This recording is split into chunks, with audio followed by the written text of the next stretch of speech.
안녕하십니까? 지금 우리가 살고 있는 이 시대, 매일 같은 길을 걸으며 같은 방식으로 문제를 풀고 같은 방식으로 성공을 쫓고 있지는 않으신가요? 하지만 때때로 우리를 답답하게 만드는 혼란과 예외 상황, 그 예상치 못한 흐트러짐 속에서야말로 진짜 창의력과 혁신이 솟아오르는 순간이 숨어 있습니다.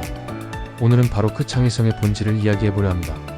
런던 지하철 파업이라는 사회적 혼란 속에서 시민들이 스스로 새로운 출근길을 찾아낸 사례를 중심으로 우리가 어떻게 무의식의 관성에서 벗어나 더 나은 선택, 더 창의적인 삶의 방향으로 나아갈 수 있는지를 살펴보겠습니다. 우리 인간은 본능적으로 앞으로 나아가고자 합니다. 더 높이, 더 빠르게, 더 멀리. 그래서 우리는 변화라는 단어를 떠올릴 때 늘 진보라는 말과 연결합니다. 언어든 글쓰기든 사업이든 간에 지금보다 나아지는 것이 변화의 목표라고 믿습니다. 하지만 이처럼 점진적 개선만을 고집할 때 우리는 오히려 발전을 멈출 수 있습니다. 왜냐하면 계속 오르기만 하다 보면 더 이상 오를 수 없는 지역 최대값에 도달할 수 있기 때문입니다. 거기서 더 나은 정상을 향하려면 오히려 잠시 내려가야 합니다. 그러나 우리는 본능적으로 하강을 두려워하기 때문에 그 도전을 기피하죠. 예를 들어 영국 사이클팀은 철저히 점진적 개선 전략을 따랐습니다. 훈련 방식, 식습관, 장비 관리까지 작은 개선을 꾸준히 쌓아 올렸습니다. 그 결과 체온이 따뜻할수록 기록이 향상된다는 연구에 따라 출발선에서 유니폼을 전기로 데우는 방식까지 도입했죠. 결과는 놀라웠습니다.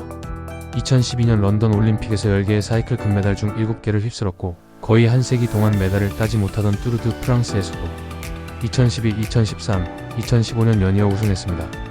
하지만 이런 성공은 아주 특별한 예외일 뿐입니다. 많은 경우 점진적 개선만으로는 진정한 도약을 만들어내기 어렵습니다.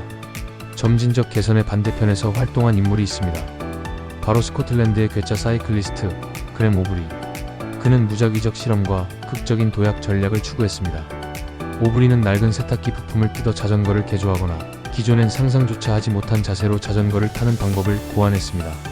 예컨대 핸들을 가슴 가까이에 붙인 채 타거나 두 팔을 뻗고 슈퍼맨처럼 타는 자세 같은 것들입니다. 그 결과는 세계 신기록 2번 갱신. 그의 방법은 놀라운 성과를 이뤄냈지만 국제사이클연맹은 오히려 그의 창의성을 금지했습니다. 핸들을 가슴에 붙이는 자세를 막자 그는 슈퍼맨 자세를 개발해 또 우승했고 그 자세마저 금지하자 오브리는 다른 길을 찾아냈습니다. 하지만 우리의 현실은 다릅니다. 우리 일상에는 그런 금지된 규칙이 없습니다. 누구나 창의적인 방식으로 삶을 재설계할 수 있는 가능성이 있습니다. 그 창의적 사고가 가장 평범한 곳, 일상적인 통근길에서 발현된 사례가 있습니다.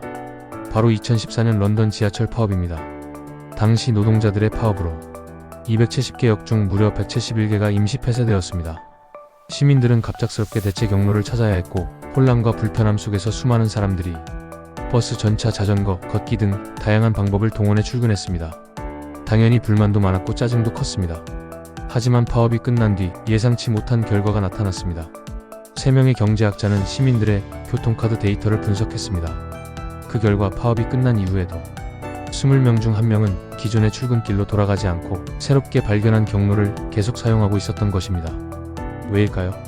그 새로운 경로는 더 빠르거나 더 저렴하거나 혹은 더 쾌적했기 때문이었습니다. 사람들은 그동안 자신이 가장 효율적인 출퇴근 경로를 알고 있다고 믿었지만 사실 그것은 단지 지금까지 써온 방법일 뿐이었던 겁니다. 이처럼 우리는 자신의 지식 내에서 최선을 선택한다고 믿습니다.